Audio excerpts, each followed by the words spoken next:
On now. All right, we should be on. Hello, welcome to the program. I'm going to start today off on a different note. We're going to do some different things today. Am I in the camera? Am I in the camera? We're going to do some different things today. I'm going to show you the stuff that went into making yesterday's page, as I usually do. We're going to get started on today's page, as we usually do. But I want to talk about something first.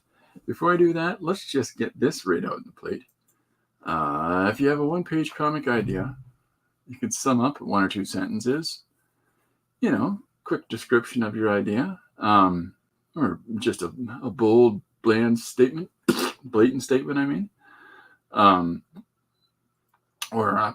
3 words. I've been doing one-page comics based on 3 words.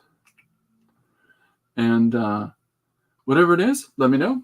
Put it in the comments here in the chat, or put it in the comments for this video if the video is already aired, and we will endeavor to make a one-page comic based on that.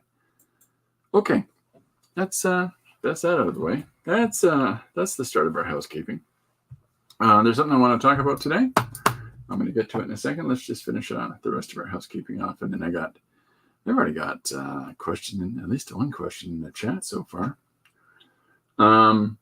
Okay, so this is yesterday's page. The suggestion was, I have it written down here. Why? Because I need to. A child making a decision at a McD's electronic kiosk. This suggestion comes from Rachel Joan Fleming. Thank you, Rach, fellow Connect. Okay, so my whole take on this one was a child making a decision in a McD's electronic kiosk. The 2 principal ideas that come up in your head. Oh, before I start, I might have to run away for a quick second. And if I do, many apologies. But I've got a note for you to read while I'm away. But I'm waiting for parts from a killer robot at the door. And if they come in, I got to go. Because nobody else is here to answer the door, and my studio is on the 2nd floor. So I will have to run away for 2 seconds, but I'll be back. It'll be okay. Don't worry, I'll be right back downstairs. Okay, so yesterday's page was child making a decision at a McD's electronic kiosk. And so my take on it is the 2 principal ideas that makes me think up. One is how aggravating it would be for people, non-children people, that don't get kids, and they want food. Food make them angry because you're hungry, and so the impatience of some people because they gotta go to the kiosk, get in and get out, right? So that's one thought, and the other thought is how do kids' brains work, and because they're not much different from mine. And that it doesn't take an awful lot for me to go woo out in the left field. No, I don't have any diagnosed challenges. However, I'm what they call one of them artsy types, and artsy types is we're different. So the whole point of this page is an entire expression of antagonism that spreads throughout the entirety of the page. And I leave it up to you of which of the people waiting in line behind mom might be suggesting this, or if it's just the voice of the narrator, or if it's the voice of the reader. So I let all that get established at the forefront. But while that's going on, we have slipped into the secondary part of the narrative, and the secondary part of the narrative is the absolute wonder and befuddlement that the young person has when they're scrolling through this digitized menu that moves all the options and selections and choices for them that may well allow them to choose anything, any foodstuffs under the sun, and it will miraculously appear as made by who knows.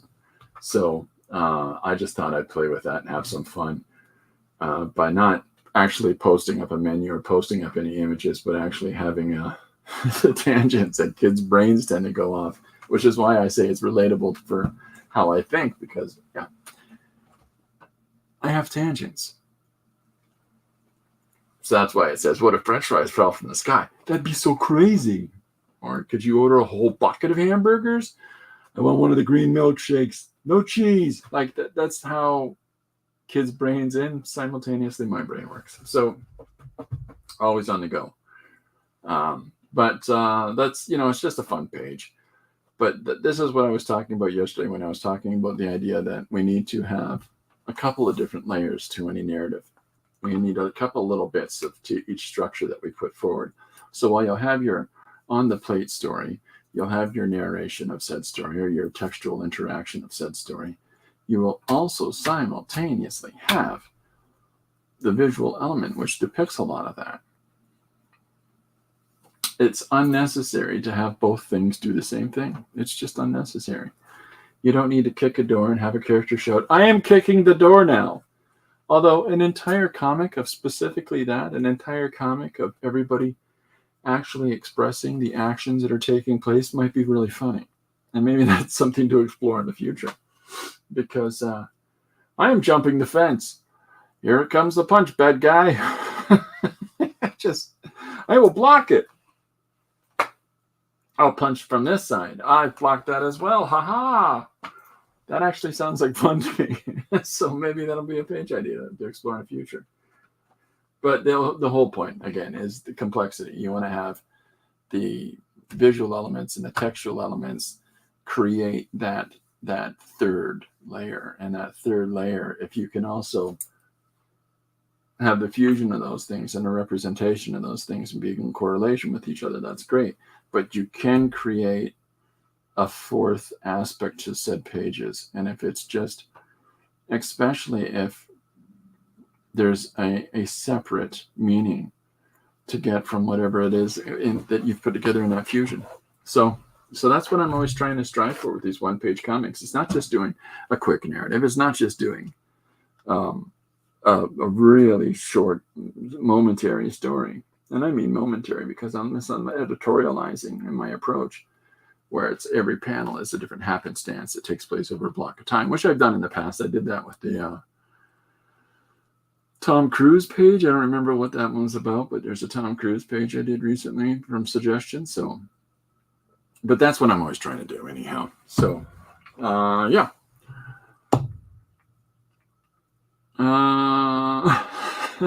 Okay. So Malcolm's throwing a one-page idea out, and I'm going to write it down, Malcolm. I am going to write it down right now while I'm doing this other thing.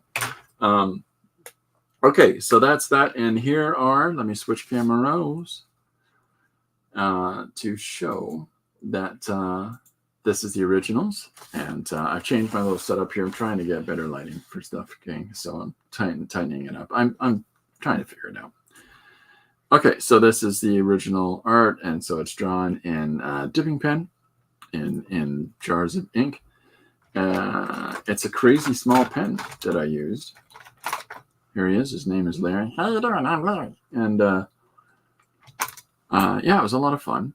And then a couple little stamps of little heart stamp or star stamp. I'm sorry, but there's some hamburgers and some French fries and so on and so forth. And then I used the leftover bit of a page from the previous story. And this is the lineup waiting for the kiosk. So that's the original pages. This week has been a productive week already. For those that aren't in on the joke yet, on Sunday I posted this page about the most sarcastic man in the world, and he talks about all the different statistical things that actuarials go through in order to make people money and their representation of society according to those beliefs.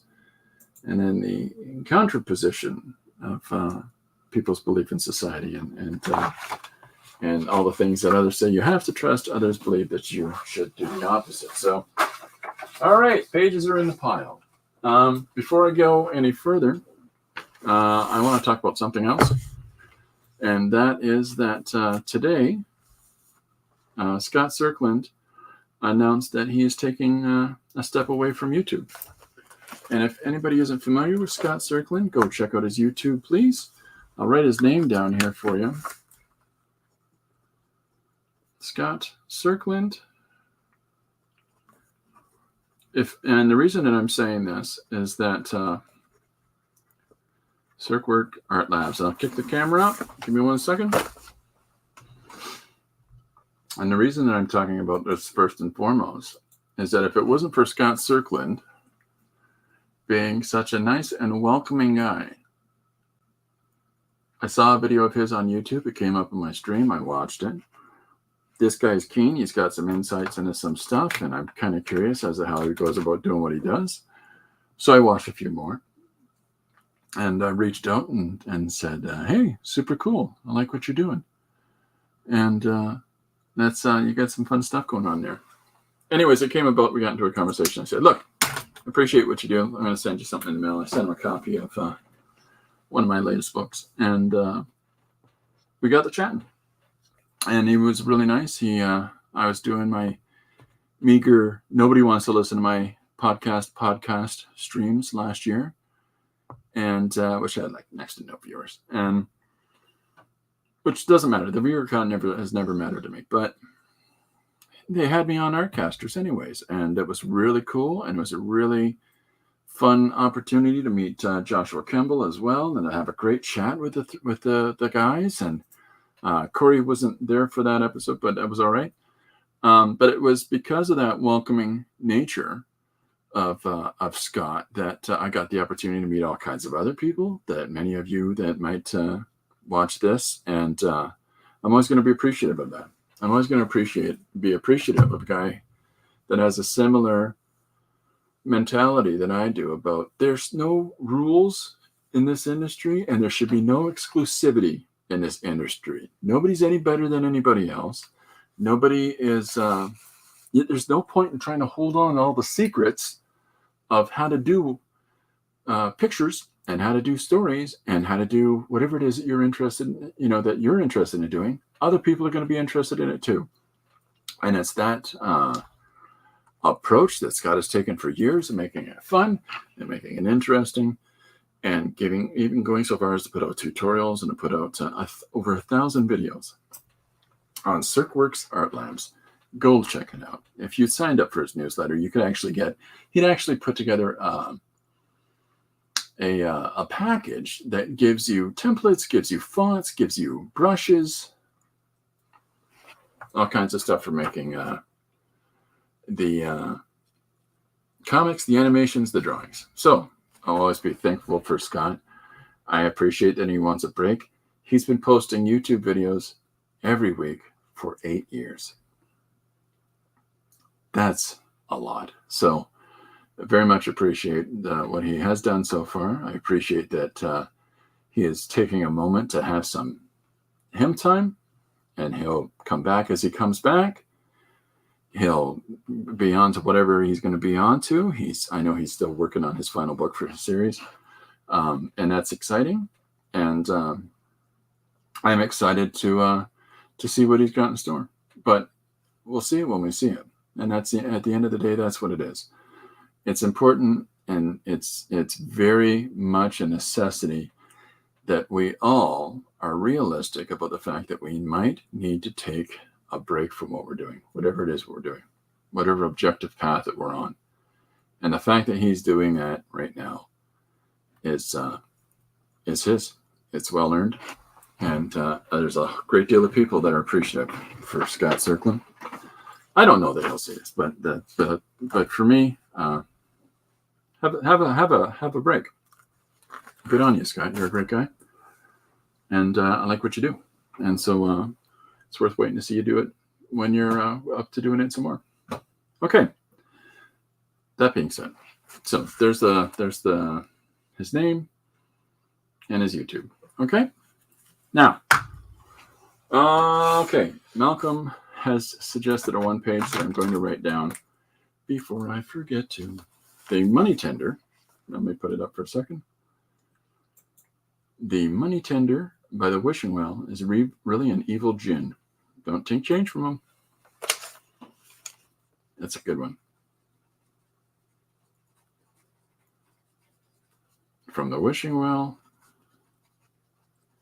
is really an evil djinn. I got it too high up. Don't take money from them. I like that. Look at that. I'm right around the corner. Okay, so, and that's Malcolm. Okay, it's down in the book. That is one we're to do. I've said earlier that I might have to run away for a moment. I've got a be right back sign for people to read, and I'll be right back. But I'm waiting on a delivery of magic parts to build my evil robot. So, okay. Now, I asked if people have any questions about what I'm up to. And I have. I've got one from, you've already started coming in. Jim Luan is that even before you start? Oh, jeez.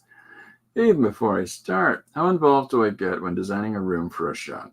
Do I lean heavy on reference? Or do I just make up stuff for the walls, desks, chairs, etc.? Okay. So let me go back to this. Now, when it comes to things like this, let's use this last page as an example, okay, that I did on Monday.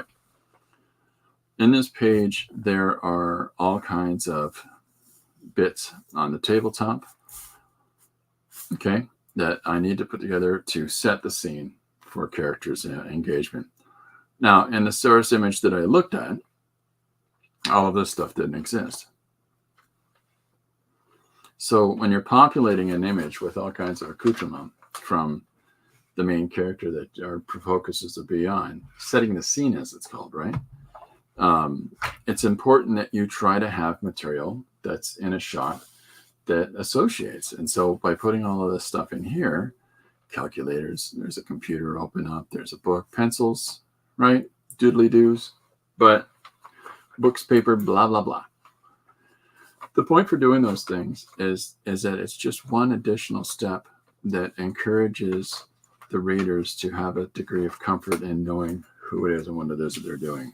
And so all of this foofara that's down here is added foofara as well. When by the time, so if I might, so this is just stuff that's out of my head, but I will refer back against that when I'm drawing another panel to replicate that in a scene so that it is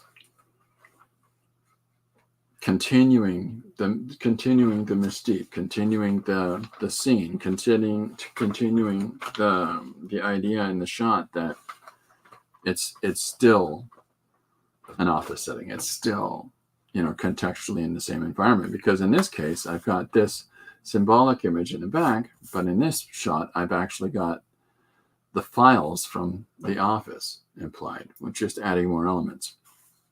I don't bother drawing them in here. I just put a flat color the same as this in the background. And there's a really subversive thing that you can do that a reader's head connects the fact that this colored background and this colored files, it's the same background. It's a weird thing, but it just becomes this sort of subconscious acceptance of that.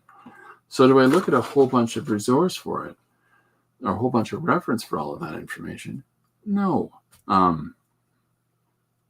don't. And the reason that I don't is that I'll look at some of it, but then you've got to take that, and it's the same as anything else. You've got to take those objects, and if you have to close your eyes to do it, but turn it around in your head. Think of those objects in space. Think of those objects in the context of the scene that you're setting. Think of those elements that you need to put into the scene you're setting, and those different objects that you need to put in the scene you're setting. And move them around, move the camera around, draw from different angles. You don't have to have all kinds of photo reference and resource materials to draw multiple angles of the same shot. If you're going to rely on those, you're always going to rely on those things.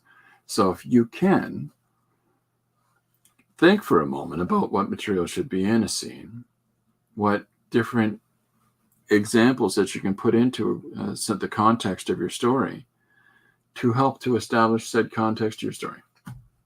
So for me, when it comes to designing a room, when it comes to designing an environment and all the different material that's in said environment, I don't overly think about it. I don't try to sit down and say, you need to have X, Y, and Z in there. And the reason that I say that you don't need to have X, Y, Z in there is that you can change. You're not lockstepped into what your environment is in your scenes and having to replicate all of that information again and again and again. You understand there's files in the scene. I've even pushed that further by putting the same shot for a fill for the background. But I'm not interested in you looking at all the filing cabinets or whatever science lab picture you could put in there or accounting lab picture you could put in there. I'm sorry, it's more appropriate to this. But your focus needs to be on the characters and the things that are being said. And I've drawn 3 people just to put in a joke about, I've looked at every possible angle. This is a panel for a joke, right? Every part of him has looked at every possible angle. That's why there's multiple versions of him. So, rather than looking at resource and representing banks, representing the media, representing government, representing a radio station or the abstract of an internet provider, I've drawn these symbolic representations of television, radio, phone, money, banks, and then the all-seeing eye, which is on the American dollar bill, which is a really large example for a lot of people of government. So that's it. You don't have to be so heavily reliant on resource material or reference material that it becomes beholden to you to have more and more of it to be able to draw the stories that you're doing. And the second part of that is the beautiful thing about stylization is that creators are going to develop more and more of their style, the less and less reliant they are upon prefaced material.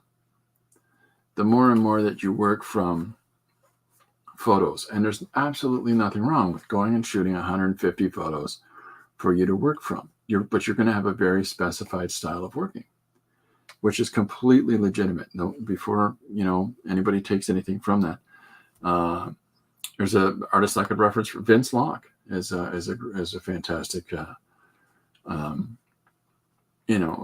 creator of stories, and they would shoot his stories, and that's completely great. Road to Perdition. Okay, so that's that. It's the same thing that carries over to the page that I did for today. I looked up an electronic kiosk. And looking at said electronic kiosk, I came up with a rudimentary, this is roughly what it looks like. Of course, it's not correct. There's roughly the shape of these pediment things that stand in the place. Did I look up French fries? No. Did I look up hamburgers? No. You know what French fries and hamburgers look like. So all of the little errata that goes into our scenes for our projects, you don't need photos for everything. You've got, I know you've got a wonderful imagination. I know you do. I know it. Trust in it. Trust in it. Chase it down. Look after it. Encourage it. Noodle it. Grow it. But that's an awesome question, Jim, and I thank you. I thank you for asking it. Okay. Now, I got 2 things. I can jump right into today's page, or I can get rolling along. Frank says, how do I continue to... Oh, let me take Jim's thing off. How do you continue to make art when your art mentor is left, asking for a heartbroken friend?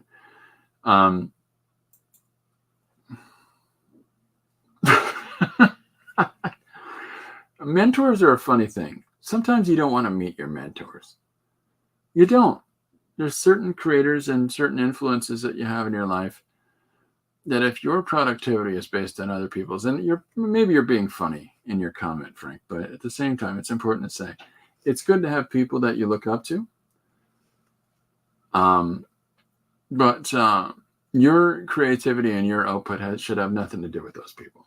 And I know that might sound that like I'm being obtuse because you're making a comedic remark, but it's important to assess, because sometimes when you meet your mentors that some of you've always looked up to and admired their work and admired their productivity or admired personae that they represent to you, and you meet them and you might not like them. And that might dissuade you or really upset you in your creative approach or whatever it is that you're collecting or whatever it is that you've looked up to or aspired to be like. And then you meet the person and go, I don't like that anymore. So mentors are a funny thing. It's okay to look at the output of an individual and to appreciate that, but it should not in any way, shape, or form be integral to anything about your own creative journey. I'll get to our one-page comic in a second. If anybody else has questions or comments or one-page comic suggestions in the interim, hit them at me. But I wanted to open the show with saying, Frank says it's nothing to do with Scott. Of course that has something to do with Scott. But I wanted to say what I had to say about Scott Circlin's decision today at the start of today's stream. It has nothing to do, I don't want any ownership or any, hey, but don't forget to look at me moment. That's not what this is.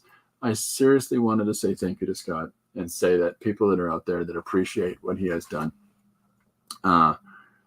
it's important to say that, but at the same time, it's important that everybody respects Scott's decision. Dee Dee's joined in. Hi, Dee Dee. How are you? Oh, you're having electricity. Electricity. Yeah, I know it means electricity. It just came on. Well, I'm sorry that you were suddenly finding yourself in the dark on all the things you want to do in your household. It's just really off-putting when your electricity is on. I had that recently, and it really just suddenly too. Didn't know. No announcements. No information about, hey, we're going to shut off your wiring. It just happened, and that stinks. So. All right, I guess Jim's in with us too. Jim, I hope that answered your question at the start of the. Oops, I'm sorry. I'm trying to keep up. Oh, look at that, duty. I read for 3 hours. That, to me, honest to goodness, is considered optimal luxury. I took some time this morning to read a little bit myself, and I got to tell you, I treasure that, the opportunity to do that, because I tend to be Mr. Worky McGurky. So, Jim's with us. Hi, Jim. Okay. I'm going to show you something today. It's a little off the beaten path today. I will get to our one page. I did post yesterday's at the start of the episode and showed the originals, but for those that joined late, in 2015, my wife and I started a comic publishing house here in London, Ontario. And because I had 3 books that I had finished in a drawer, I had a studio at home. I had a studio downtown. It's because I had a studio downtown that I met this cute lady that worked at the office next door to my studio. We would talk about the experiences we were going through, the same as one another, and what it is to be single parents and all that sort of stuff. And howdy y'all. Howdy Riri, welcome aboard. So because of that, I met this fine lady, and eventually we got married and moved our houses together, closed the studio downtown. Because we put our houses together, my studio from home came as well. Had to fuse everything together. She helped me do that, and discovered that I had 3 completed books in a drawer. And so because of that, we started a publishing house. So I've talked about this, but I don't know if I've shown it. Here we go. This is the first book we put out, and I'm going to try to get it all on camera. This is Boy Built Synthetic. It's the first book we put out. We still don't have our logo up. We still don't have a uniform approach to it because the price is down below. $4.99 Canadian. I think that's a nickel in the States. So that was the first book that we did. That was just my work at the start, and cue the Brady Bunch music. Yeah, Baby, the cat Baby, who's 14 now. She's our Alice. That's always been our joke. We got 5, not 6. Ugh. So now they're all grown up. Just one is still here while he finishes college in the next 3 weeks. So this is the second book that I did. This is one of the books that she found in a drawer. This is one of the books that she found in a drawer. And then there's a third one that's going to come up called Apex. So, and Atlanta Hyacinth Blues is fairy tale romance and drawn in ballpoint pen about the lead singer of the Constantines. And this is where you see Million Star Hotel as a page and things like that. And the book is done in landscape format. This is Credit River. This is one of those fun ones. Anyhow, so Elmwood is the long-going series that I have to complete now. But there's Elmwood 2. And this is, so I'm trying different things with every book, but the covers we're wrapping around at this point. Again, if anybody has art questions or if anybody wants to make one-page suggestions, let me know. So this these books had wraparound covers on them. I'm still trying to figure out what I can get away with for doing comics. I'm trying different things every issue. This entire book was drawn on 2x2 squares. Is that fun? We'll try that. Oh yeah, by the way, today's music of choice is Billy Joel, of all things. I don't know what. Maybe I'm somber because of Scott's announcement. I don't know. Short story release, another wraparound cover. Short story release is a number of short story pieces, whether it's just a single image or if it's a short story. But done this at a trolley once is a picture of downtown London's trolley system that I wanted to draw in pencil crayon on a piece of paper. And then museum is drawn in a felt tip pen. And it's a number of pages about how when the museum goes to sleep, all of the displays start engaging with one another in the fish tank as well. This is another series of bad jokes. Boy, am I stuffed. I could burst open. I could burst open right now.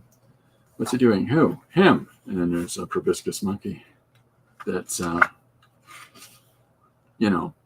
believes he's a fish. The whole thing starts over here where the caveman artifact says, "You too, fish." That guy's been dead too long. I'm not a fish. Am I? You're a proboscis monkey. Well, you were. Sorry, Manny. Now you're a dead stuffed proboscis monkey. And then we go into the fish pits. It's nonsense. It's just having fun. But it's one joke into another joke into another joke. And having not seen the Night at the Museum films, I was really disappointed when I did. As I thought, hey, nobody's thought about this. And yeah, the whole thing moves over into a series of nonsensical jokes about no shenanigans. Everybody get back in your displays. Then there's a piece on how my mind daydreams as I walk around, which is actually what today's story is about. Kids' minds daydreaming when they're trying to order. Just different story notions that pop up as I'm going through and try to just throw those out like hot fire. But my brain's always doing this, right? This is why I'll never have a shortage of memories. But the whole idea of one-page comic suggestions is just to engage others in the process and try to stir this sort of thing up in them by taking whatever notion they might have, saying, look, you can do something with it. Even a page like this. I don't know who he is. It's one of a million. Doesn't matter. He came from here, wherever that is. He came by plane. He has a ma and pa. He has a dog. He's like you and me. Life is a story. And that's how I feel about everything, which is why when you see the anthology that we started publishing, you'll see that I'm not going to go through every book like this. I'm just going to start going through quick. I just want to show what each book is sort of I call our anthologies apartments. This is another short story about Eleanor, who just decided to split one day. It was about a dad that can make kids levitate. One of his kids just kept going. This is Lou Reed. Lou Reed's Day Beats My Week. It's just nonsense, right? So I end up doing 4 of those. And I do 11 Elmwoods. There's number 3. So I'm just going to start flipping through at this point. Alphabet books are alphabeteries. Alphabeteries are specifically one-page stories. This is Airplane. I've shown this before. Butterfly Net, Birds, Committed. These my alphabet books don't follow 26-page A to Z books.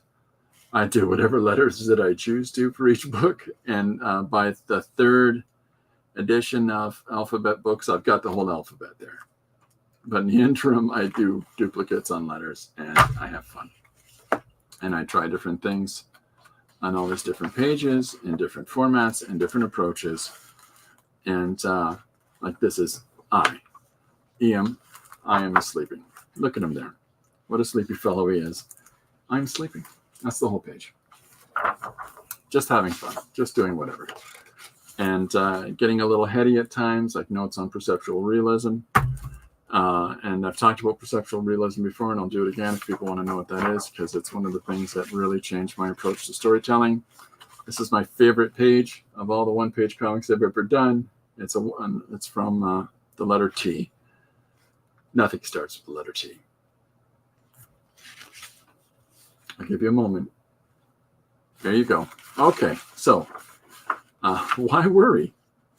Yeah, just whatever I'm doing. So I ended up doing it in 3 alphabet books. There's Elmwood 4, and then this comes up. This is our first anthology, and so the whole approach of doing my own books is to afford the opportunity to support and encourage others that are creating stories to start getting some stuff together. So when I look at an apartment building, covers are all of our apartments anthology covers are done by my friend Tristan Damone, and she has done all 50 of them, all 7 covers for our London Comic Jam books, and she's a blessing. So she does all the formatting and putting together of our books with me. So the whole idea of apartments is that when I look into an apartment building, I don't see apartments, I see a whole bunch of stories. And because in my mindset, that's what they are, right? And 1 second. Walking and talking. My blood sugar went low, so I'm going to drink some juice. That's probably why I'm chatting. Oh, thank you, Dee. I have a be right back for when I actually have to go answer the door, though. So because I see stories in apartment buildings as opposed to seeing the apartment building first, I think about all the people that live in that, and I think about all the different adventures their lives have represented for them, or presented them with, I guess would be more appropriate, and what that represents. So I call our anthologies apartments, because all the stories that are in our apartments anthologies are made by different people. They're different lives. I know that this is heady and esoteric, but this is the way Christopher's brain works. By that, Tristan puts together the coolest tables of contents you've ever seen. She does different buzzers for different buildings. We go around looking for different buildings, and we go around finding different images of different buzzers. So this page by Ryan Bates and Anthony Wallace is on page 3. This page is on page 11, so on and so forth. And we do that for all of our books. All local creators and all these individual different styles. And it's a gift. There's Scott Woods. Scott's now working on projects with Chapter House Comics here in Canada. Richard Comley created Captain Canuck, and Chapter House is the current publisher of that. So really pleased and proud of Scott and pursuing his journey, as well as everybody else in here. No different. The sheer gross amount of creators that are in here pursuing their creativity, and so we want to support that. We've now done 15 chapters anthologies. So now that I've given you a snippet, I'm unfortunately not going to open everyone up and show everyone. The last one to show, I think individually, might be Apex. This is one of the books that I drew entirely in ballpoint pen and scripted by Owen Boyd and story by Owen Boyd. So this is the idea of an artifact appearing in a couple's farm field, and the artifact opens up and they get a present. So this book sold really well. The first book, the first printing we did, had a printing error immediately. And so we ended up putting stickers on all of these covers. So we got to put them out, because this is an exclusive for this London Comic convention that I was asked to put together the art stuff for. And because Elmwood 1 had sold out, well, we put out a Comic-Con exclusive version for that as well. And at this point, this is where we're starting to develop our format, and Tristan's creating all these great logos and all these great font types, but this uniform band across the top thing, and she's created us a logo for RP Comics, Runciman Press. I called it Runciman Press because initially I was just printing a couple of books that I'd done, but at this point already, I think we're on, I don't know how many books, 1, 2, 3, 4, 5, 6, 7, 8, 9, 10. So, and we're off and running.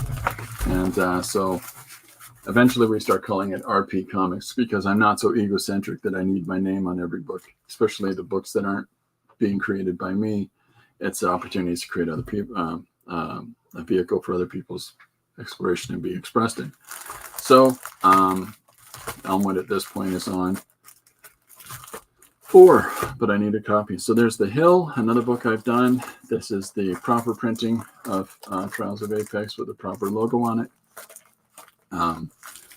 There's Elmwood 5, Alphabet Book 2. This is, again, trying different things on covers. So this one is a photograph on a wall. And old museum piece, it represents the adventures got up to by these characters. And oh, that's really, I appreciate that, guys. I'm sorry, I don't mean to be that guy who's not noticing every comment, but that's awfully sweet of you. This is, again, trying to find a different format. I'm putting in layouts that I've come up with in my head for locations and how they take place. These adventures take place in these locations that I've drawn the breakdowns for the buildings in. And again, I'm just trying different formats, realizing after producing this book that this pen is too heavy to use. But in the interim, I'm still putting stuff out, which is the challenge that Elmwood presents to me. I have 11 books. I need to just finish it with volume 12. But there's so many different approaches for the previous 11. At this point, I'm just going to do, I've already done this, a synopsis of the first 11 books in this beginning of the 12th book. Elmwood 5, Alphabet Book 2, more short stories, 1 page to however many I need. 6 for Elmwood, 7 for Elmwood.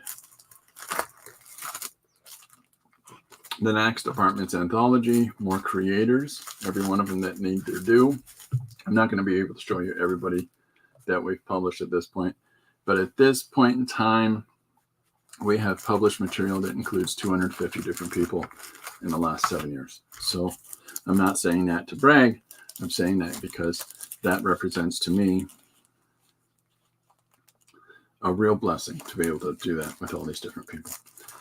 These are the Ting anthology, or the Ting books represent the Ting Comic and Graphic Arts Festival that we have here in London. And we've tried to have it every year at the TAP Arts Project downtown, which is a gallery, which is I host the London Comic Jam every month. And it's part of the Ting Festival. We schedule it so it falls specifically on that. I've been a part of Ting, which is a nice gift. But I'm also the art director for the London Comic Con here in London, so that I can support the opportunity for local creators and artists to be able to have an opportunity to be featured as artists here in the city. And we've got at the last year was the first time that we were really being able to see the development and incremental rise in career for some of our creators, and to bring them up and feature them along with some of the featured artist guests that you get in each year to get people to come in and buy tickets. So that's volume 1 of this. I have 4 of these, of all the books we've put out. Are people interested in seeing this? And I will just, instead of doing a drawing thing, or would you rather I get to drawing? If anybody also has any art questions, please ask. I live for that. It's honest to say that I love, whatever feeble things that I've picked up along the way. If I can pass those on, I'm all about that.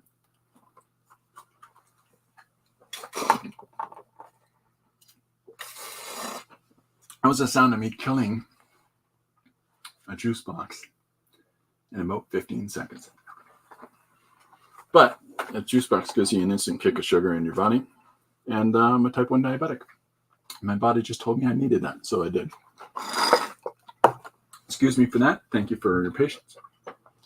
And away we go. I got to finish it. Hold on. Okay, so where are we at on that? Is anybody okay. All right. If you guys like the flips, I'll do it. But we have now published over 70 books.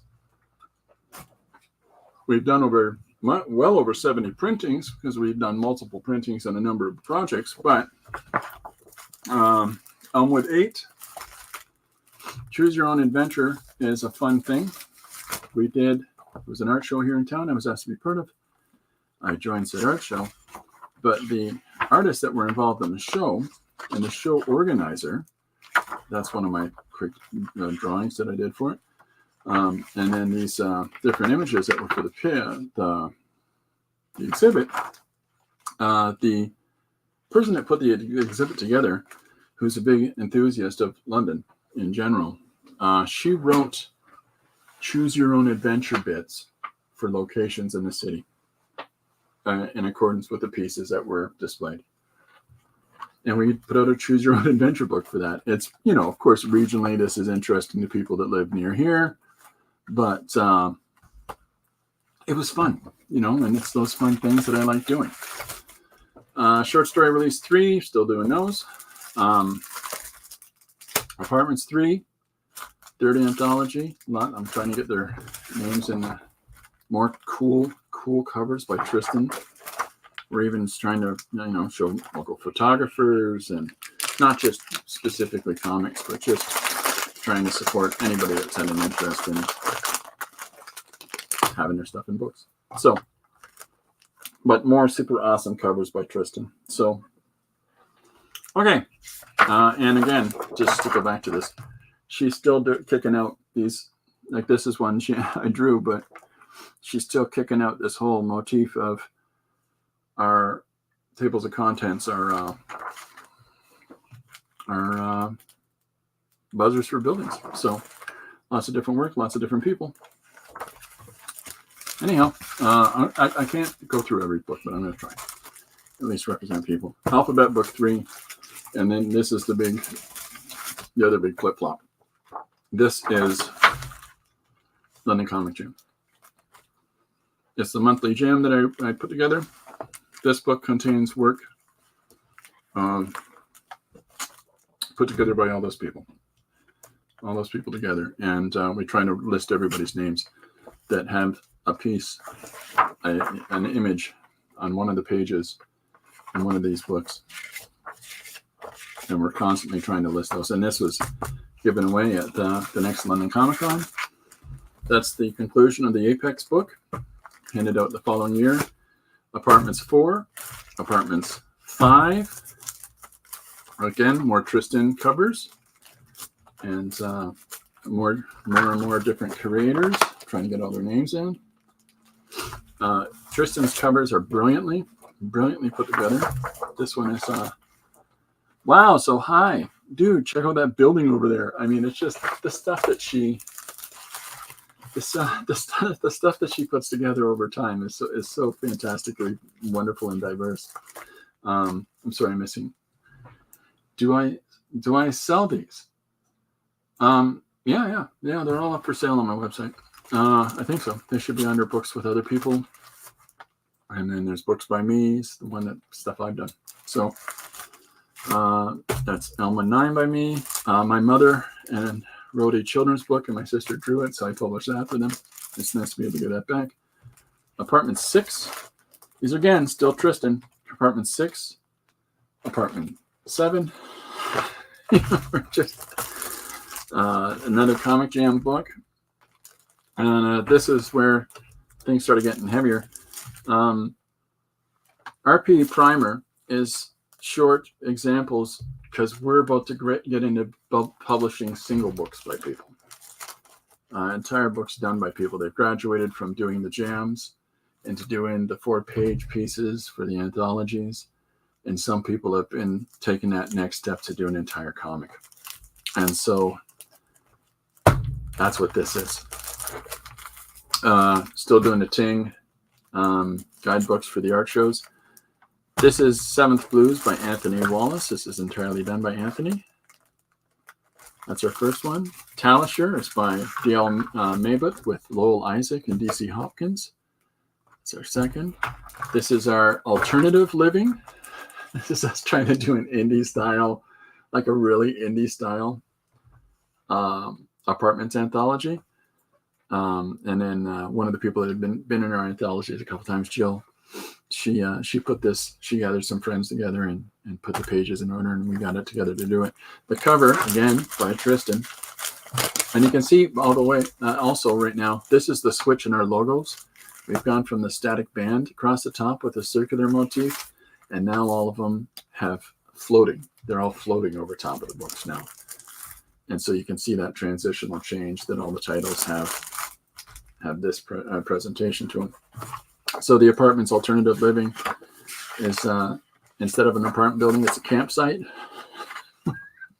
You know, and instead of a buzzer list for a building, it's a camp breakdown. This is actually Walnut Grove from Little House on the Prairie.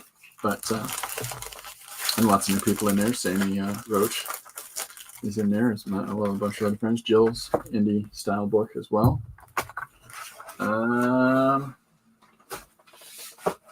Yeah, all right. I'll keep going. Number 3. We got 51 minutes. Devil Doesn't. This is David Sisson, Decibel Monkey, and Chris Parr. London Comic Jam, Volume 3. And again, everybody's got listed on the back, right? So then there's the collected. This is by Rin Vanderhaeg here in the area. This is the collected Apex, Volume 1 and 2 in one book. And I'm really pleased with this one, you know. Apartments 8. And you can see the new logo on everything now is switched up, right? There's a new logo for Apartments. There's, which is just, you know, the floating band. Short story release. I like the style of logo we do because it allows the art to stand. Comic Jam. There's number 4. And then we got Joe the Emo by Adam Desnoyer Van. And Adam does 2 volumes of this. He does 2 issues of this book, which is really exciting. Apartments 9. Again, still Tristan. You know, just kicking it out there. Doug Rogers is in this one. Doug Rogers is a person that I do the London Comic Jam with. He and I have been side by side doing this for 7 years. Breakup Story is by Nigel Garnitis. Have I talked about everybody's single books? I think so. Okay. Elmwood 10. Apartments 10. London Comic Jam 5. This is Rin and her partner, Lane Haraffen. This is their indie style book that they've done together, which is much smaller and on more of a newsprinty kind of paper. Another teen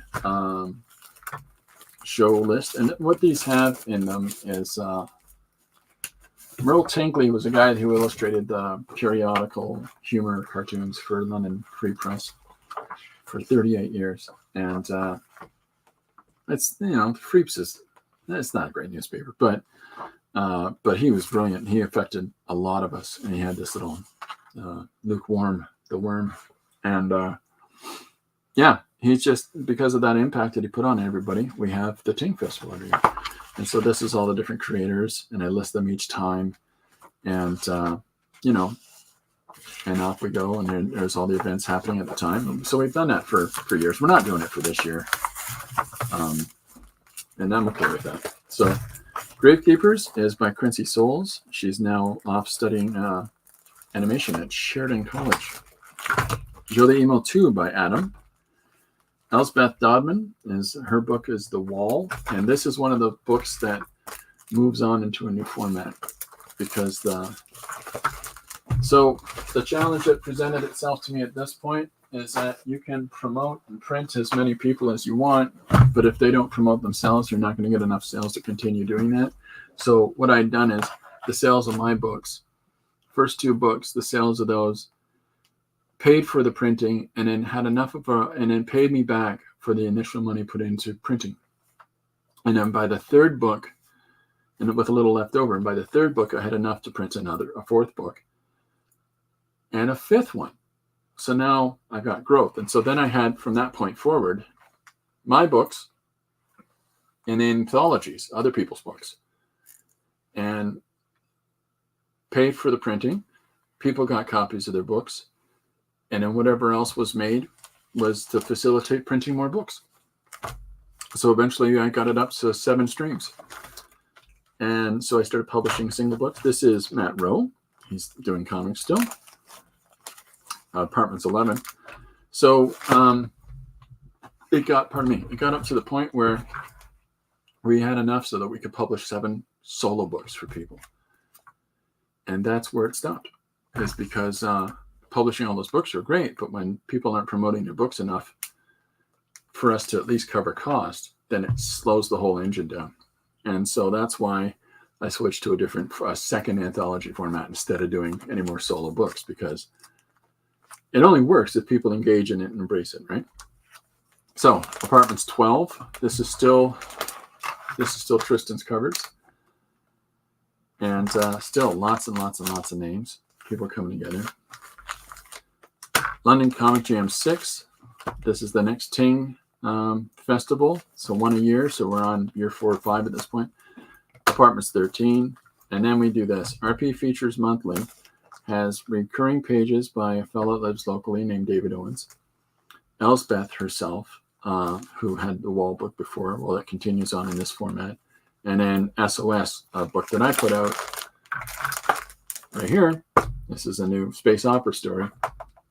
Continues under the RP Features Monthly. So what this is 8-page segments of a continuing story.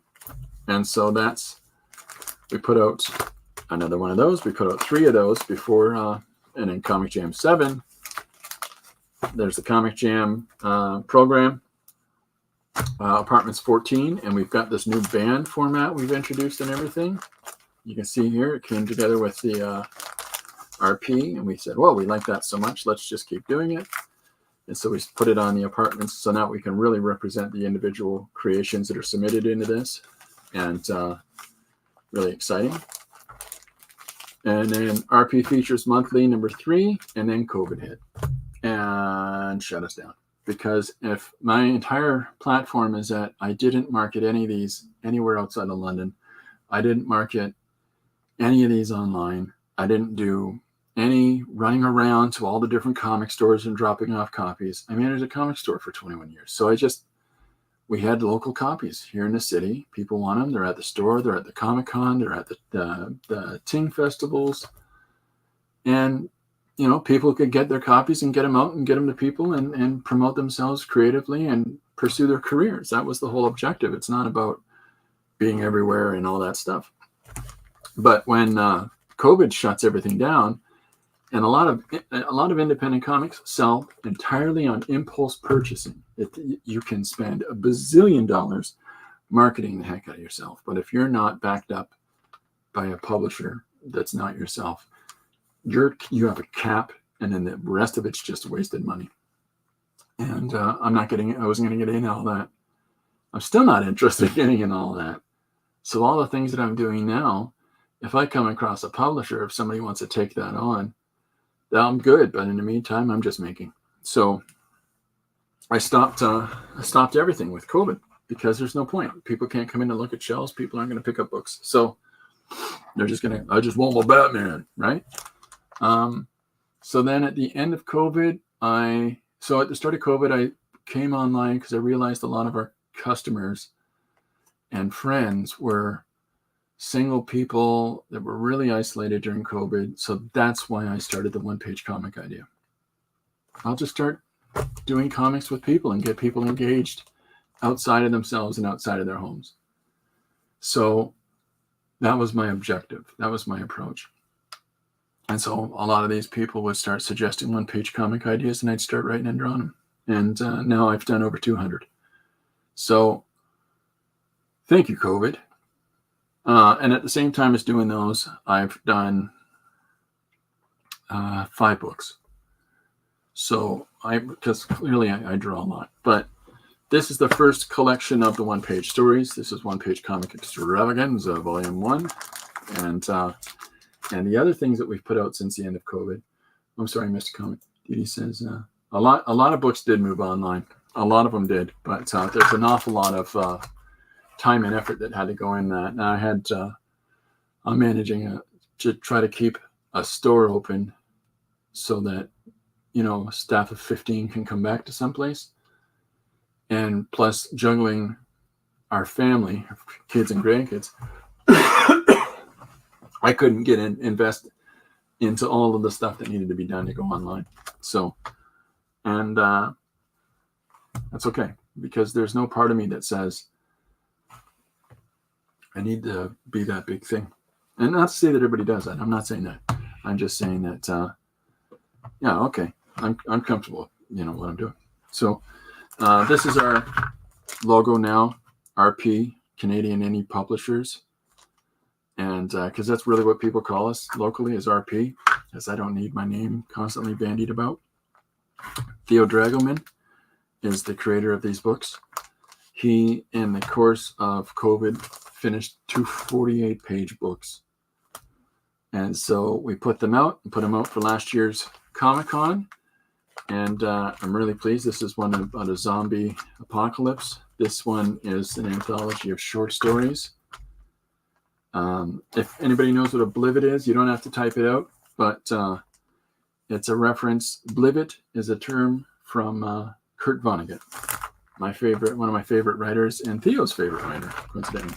And then this is the book that was put out by Tardigrade Press here in London. Or I'm sorry, in Hamilton. That's the first of the books of the ones that I've illustrated for other people that's come out in this last year. So that's the enchilada, folks. That is all of the books we've put out. So, just because I've done these many books is something that sounds like an awful lot of nonsense. Unless I can go, see? So, Riri says, I read all of his books. Are you talking about Vonnegut? Excellent. I love Vonnegut's work. I really, truly do. His expression of "so it goes" is one of the sort of things that I run my life by. Okay, so still no knock on my door. This is my B-rate banknote that I have. It's a whole bunch of things to read, so it buys me some time. Okay, there's an Artcasters on Thursday night featuring Paul Pate. I thought I'd tell everybody about that. I think it is on Joshua Kemball's channel, on his YouTube channel. Check out Joshua Kemble. Cool guy, really cool guy. Does some indie books. I like him. I got him someplace in the studio here. I'll start showing my collection of indie comics that I'm putting together. But there's a lot that I want physical copies of that I only have digital copies of right now. And but I'm very basic, and my wife has to help me make with the orders. So ordering things, because there's something about me. There's something about when I have to do things on the computer, and as soon as I get online, it's like trudging through mud. Oh, I am missing so many things here. Yep. Okay. Yep. Riri says, am I self-publishing online? I post every day on Instagram and Facebook, as well as Monday through Friday, 2:00 every day. I start a new one-page comic based on other people's suggestions, like these. And so today's page was, I think I showed this. Yeah, I did. This is today's. I'm sorry, that is Monday's page. And then this is Tuesday's page, suggested by Rachel Joan Fleming, of child making a decision at a McDonald's electronic kiosk. And so I expressed earlier about how it gets put together. Oh, I'm so sorry, Riri. Where you could, well, ChristopherRuntsman.ca. Just my old name there, .ca. And yeah, and I got a Patreon up if people want to see all the extra beeps and whistles. Because I post on my Patreon, I post the page plus the original art that goes together to make the page. And so that's, hold on, I got that someplace here. This also helps people interested in this. Hold on, I got to switch the screen now because you can't see it. Patreon, and again, it's my name, Christopher Runtsman,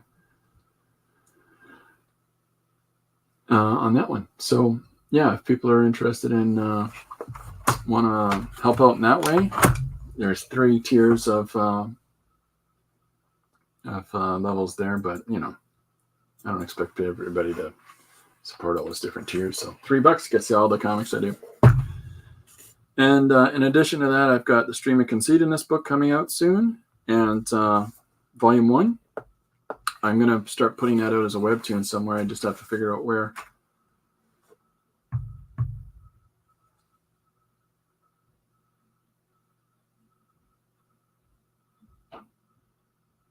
It's kids playing basketball next door. Sorry, I was trying to listen to see if the door was being knocked down, but it's kids bouncing a basketball.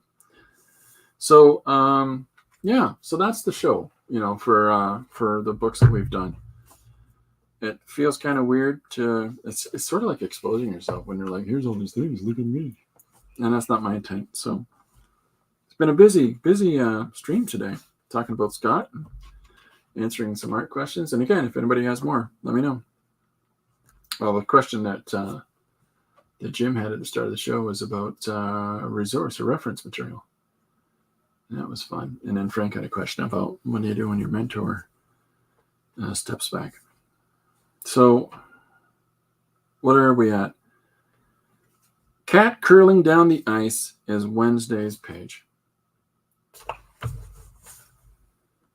Diddy says, this is what you have to do or no one knows about you.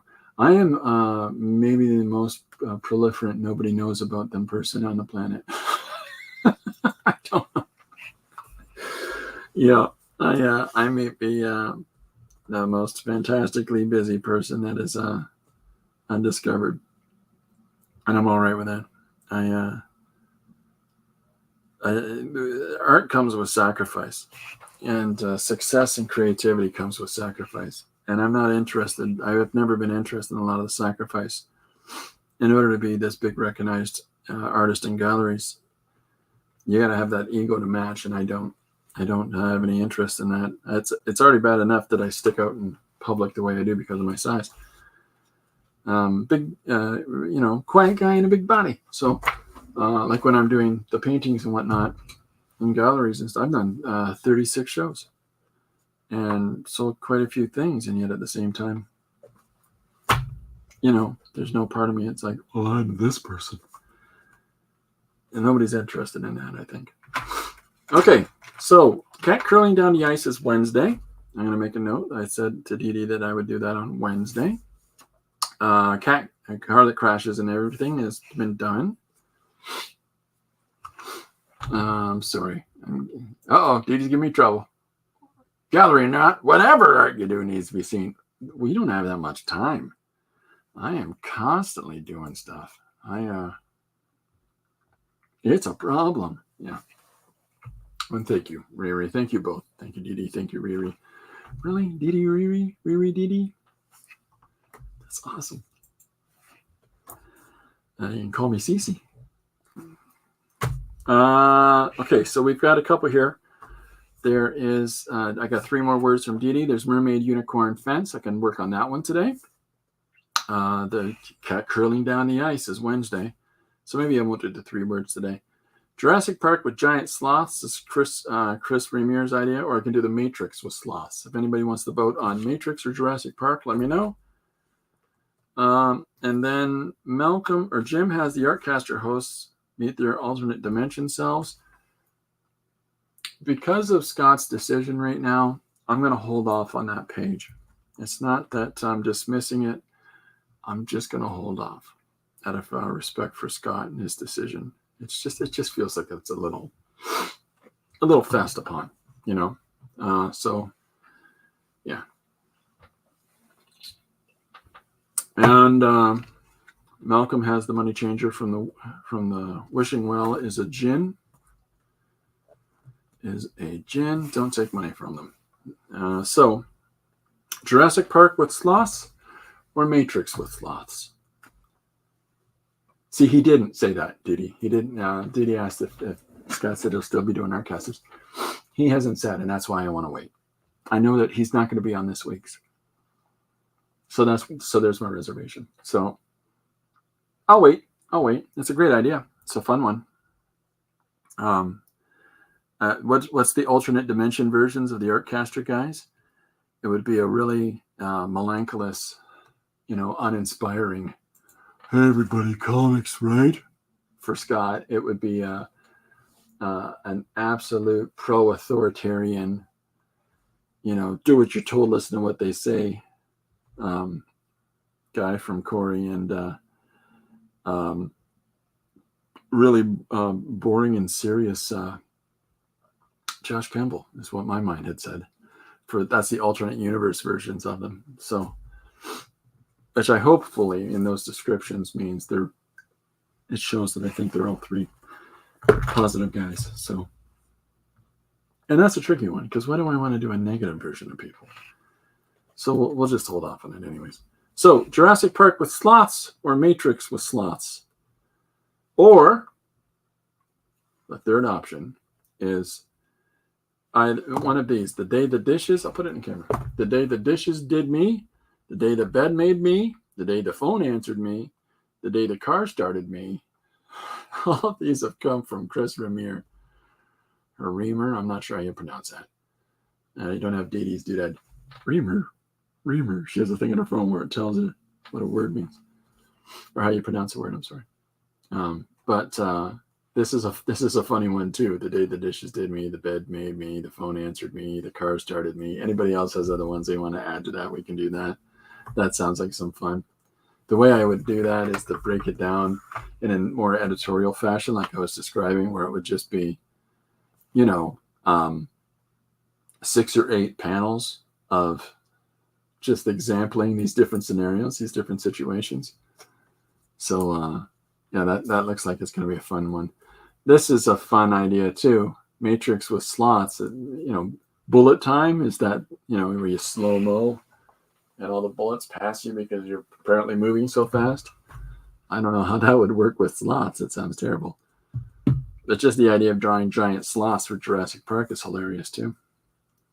Talk about a absolutely contrarian giant monster film, eh? It's a huge sloth. What's it going to do? Curl up somewhere, eat all the vegetables. So there's lots of fun ideas. But Wednesday, cat curling down the ice. Or I can just start that today. It's up to you, Dee Dee. If you want me, I'll start that today. But this has been a lot of fun. All these little suggestions that have been coming in are we're getting all of them done. There's a bunch more there. There's the best one ever. Haunted bow tie. Anyone that wears it kills. Yeah. All right, I'm doing cat curling down the ice today. I'm at this point I'm bored. So all right, we're doing it today instead. So I got any scrap paper here? No. Oh, excuse me. Heavens. Okay, pardon me. Okay, so it's kids with the basketball again. Cat curling down the ice. I'm just going to break it down in camera, and then we'll do that after the fact. What am I missing? Oh, that's awfully nice, you Dee. That's swell. Thank you very much. Okay, so cat curling down the ice. So in my headspace, it's initially the presentation of normalcy, and then you spin it, right? And that's a bad pun. Spin it. Okay. Just wing it. Just throw it out there, right? Yeah. Just take what you got and let it slide. I can do this all day. All right. So we're looking at a landscape format. Then the whole idea would be to take their key aspects, curling, right? Cats. And then, we got to incorporate those brooms. Yeah, there's a lot of fun to that. Now, do we have the cats riding the rocks, or do we have the cats frozen, or have the cats just curled up in a ball and the handle is their tail? Of course, that's the one I want to do. So rocks are out. Just as simple as that. And so instead of hurry hard, because that's the thing that they shout in curling. I don't know if people are familiar with it or not. Hurry hard. That's what they shout down the ice. So instead of hurry hard, it'll be come on, Whiskers. Oh, my son's home. There we go. Somebody else can answer the door now. This was my note, by the way. It says, I'll be right back. The mailman has to be greeted at the door to drop off my parts so I can build a killer robot. Uh-oh, I hearted. Honestly, I can't believe I'm let out of the house. Okay, so that's the whole idea. So I'm going to establish it with, I want to really push it really far. So we've got our two announcers. I've got a plan for who the two announcers are. I did a page. I'll show you this.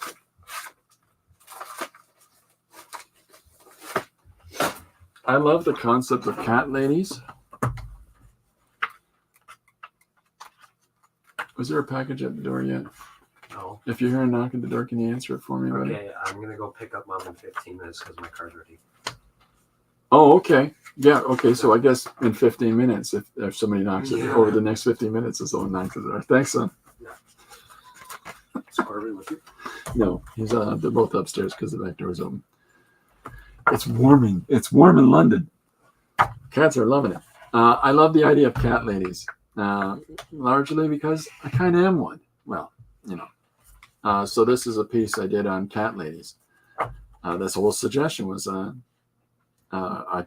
lady, or was it a cat lady with a huge collection of them? That was the suggestion, a huge collection of them, but no specificity about what it was she was collecting. So I have, I framed it as a 1950s, tonight on Peculiar Interest, like a BBC program, like, tonight we are visiting with pet owner Miss Doris Oates. And so it's the whole presentation of it is to basically suggest that here's this lady with a giant picture of a cat, and there's the little old lady. But no, she's a cat. And she collects little ladies.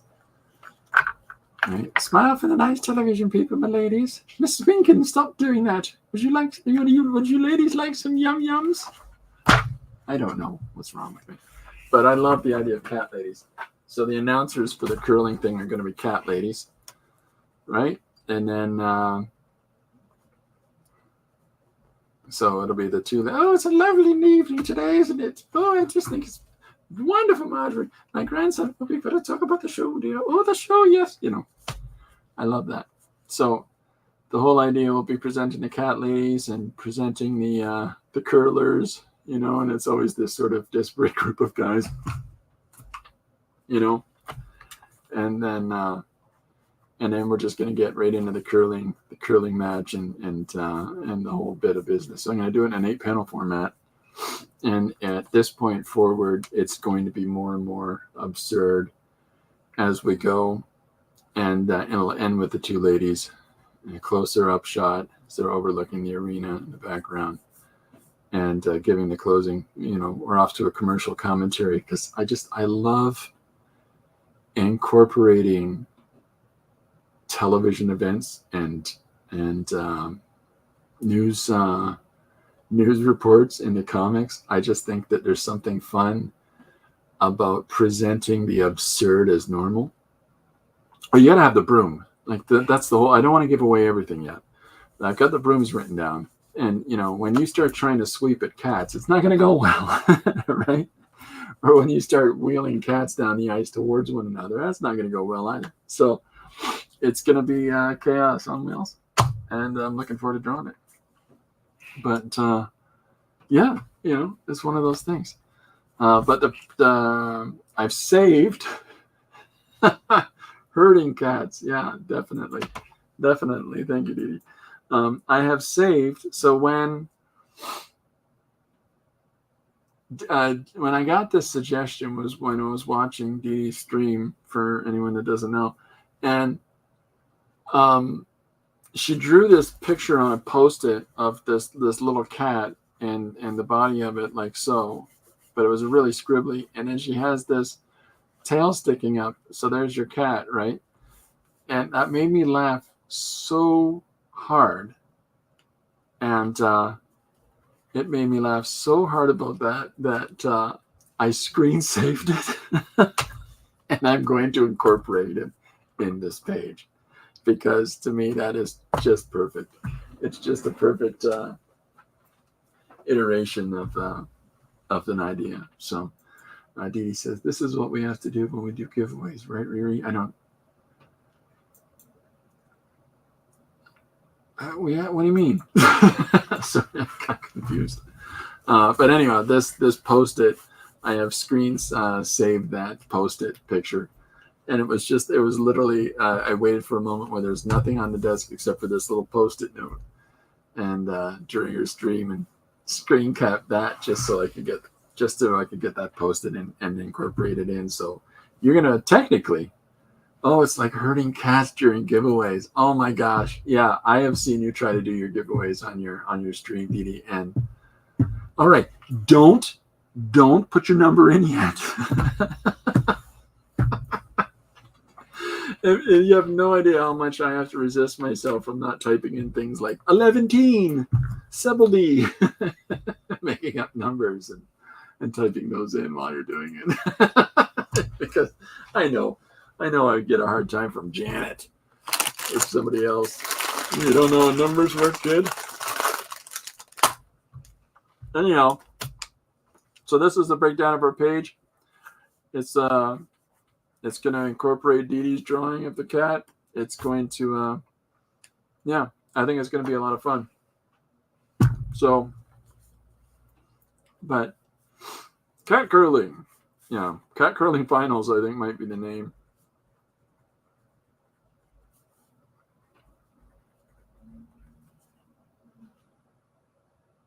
I don't know. I'm going to make a play on it. I'm going to make a play on that, I think. Janet is the queen of snark. What's that read? Oh. Is that because it put a question mark? Jim is right up there for the snark. Is that right?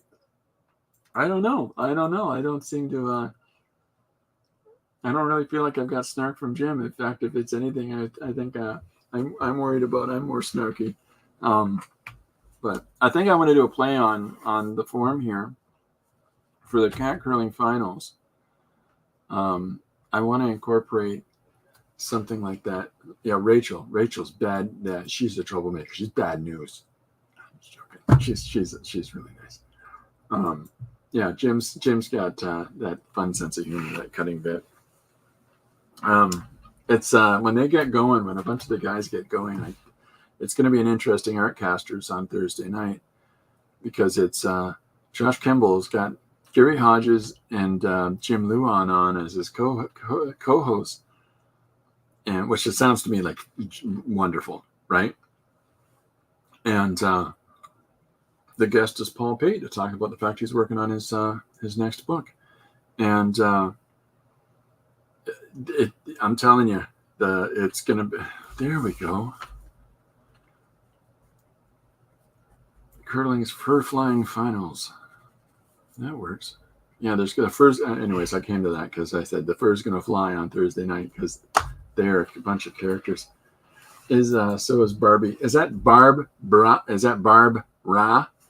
I think that this Barb Ra is the only way to write that name from now on, because that's just great.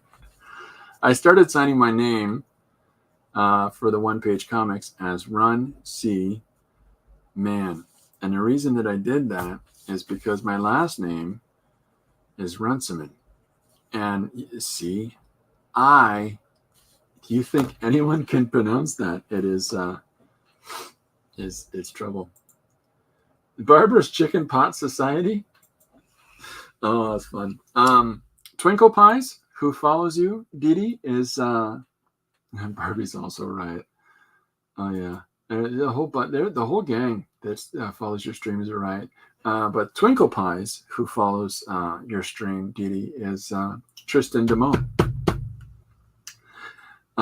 Tristan Damone, who is the graphic designer for my comic company, is Twinkle Pies.